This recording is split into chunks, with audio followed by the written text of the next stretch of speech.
Welcome back to the Barbican Kitchen. I can't believe it's February already. Now I thought about this month's recipe. What should I do? Well, we've done some things now over the months and love is in the air. Yes, February, Valentine's Day. What better way to anyone's heart than chocolate? Oh yes, this stuff here. Wonderful rich chocolate. We're going to transform this into a decadent dessert. This today is my chocolate fondant, brought to you here at the BK. The ingredients are very minimal actually, and this one is quite simple to do. We have some chocolate, a touch of unsalted butter, a few of these common old eggs, free range ones of course, if you can get them, and then also some caster sugar and a touch of self-raising flour. Step number one, very simple.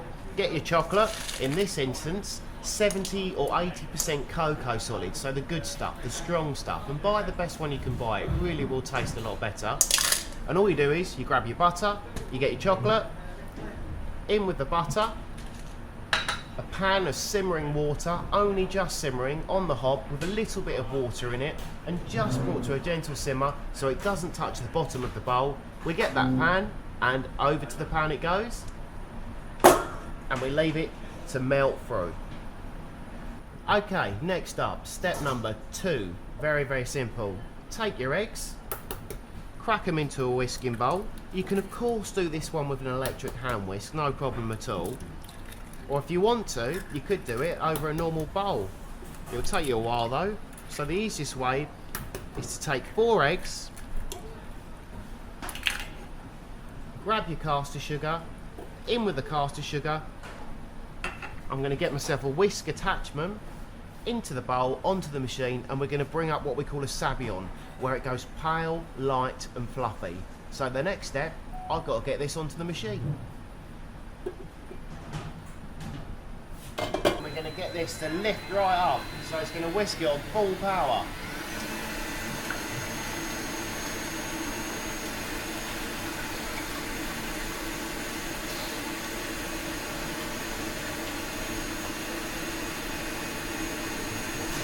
Okay, my eggs are all whisked up with the sugar. They've doubled in volume, gone light and fluffy. The chocolate, what I've done is I've not stirred it, and if you agitate it too much, the sugar crystals in the chocolate can solidify. So you don't want that to happen. You don't want lumpy chocolate. Now I know that this looks separated, which is my butter and chocolate mixture.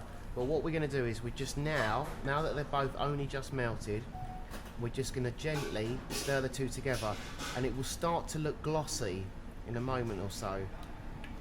Just as you're putting in the butter, which is obviously fat, into the chocolate, and all of a sudden, as you can see now, it's getting a shine, and now it's going shiny, but also it's smooth and there's no lumps, and it's got a wonderful gloss, and that means that it's been melted properly, and you get this wonderful glossy mixture that's not split, and it's going to taste delicious. So chocolate's good to go, the heat's completely off. By all means, leave that to cool for a minute or so, just to come down to room temp. With regards to the eggs and sugar,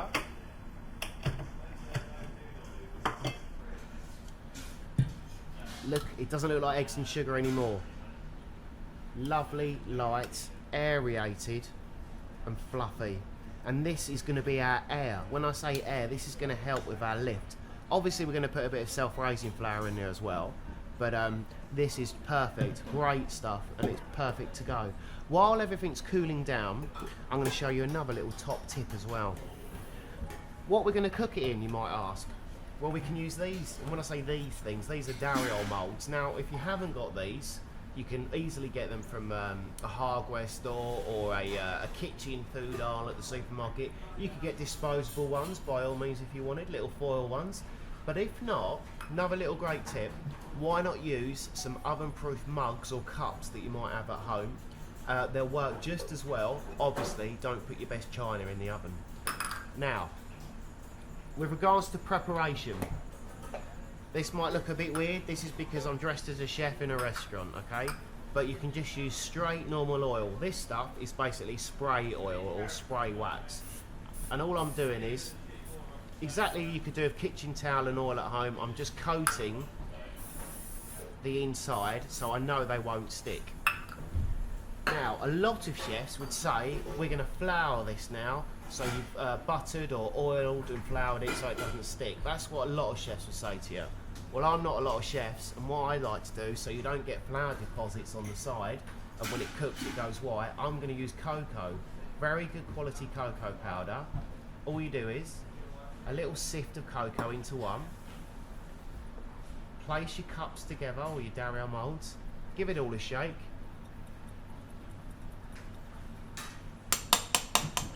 Give it a tap, and there you have it. So we can cook our chocolate fondants, and as they cook, they're now going to get an even more of a little chocolatey, crisp, nice outside, nice outer edge. Okay, with regards to the rest, just knock off the excess cocoa, so you don't get too much powdery cocoa. So you've got 2 plain tins ready to go. And this recipe, by the way, will yield about 4. So, anyway, there's our tins good to go. Our chocolate's cooled slightly, still looking glossy, still looking lovely. And now, I'll get the whisk. Again, get rid of the whisk. And we're going to get that chocolate, and we're going to pour the chocolate into that light, fluffy egg mixture. I'm using one of these, a spatula or a bowl scraper, just so there's no wastage as well. Very important. With when you're cooking with desserts, you want to make sure you keep it all quite technical, really, and make sure the amounts are all spot on. It's not a case of guessing, it's just a case of putting it together. Okay, so there we have it. There's our chocolate mixture, literally just dropped into the eggs. So here we go. I'm just going to fold the chocolate and the egg and sugar mixture together, and it gives it a wonderful marbly type effect.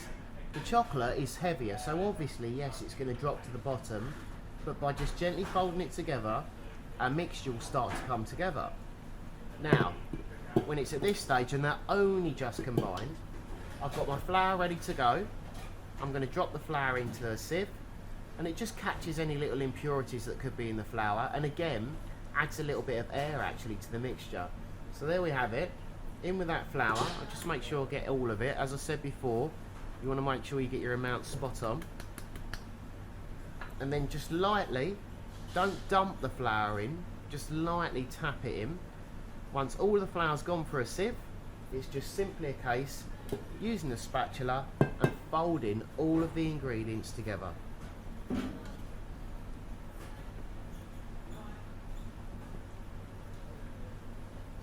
The mixture's looking light still, but as the flour incorporates and the chocolate incorporates, the mixture will drop down in volume ever so slightly, and then start to get lovely and glossy and rich.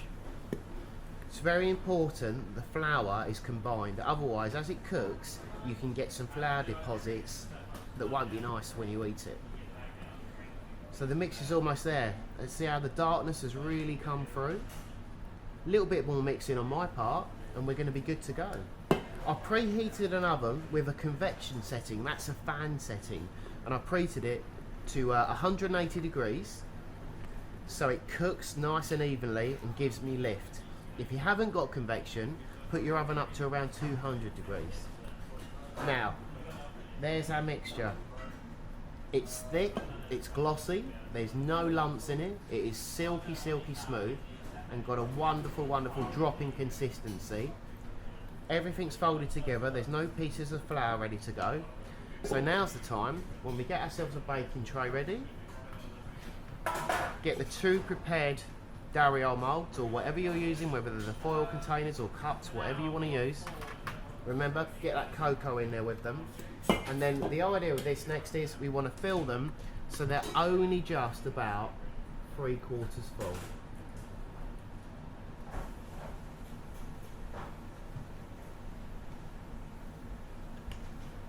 We can just give them a little tap.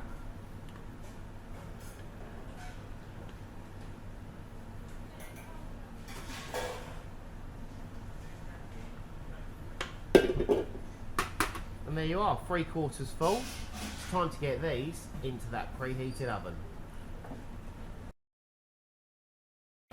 Okay, so our 8 minutes is up. The fondants are just cooked through.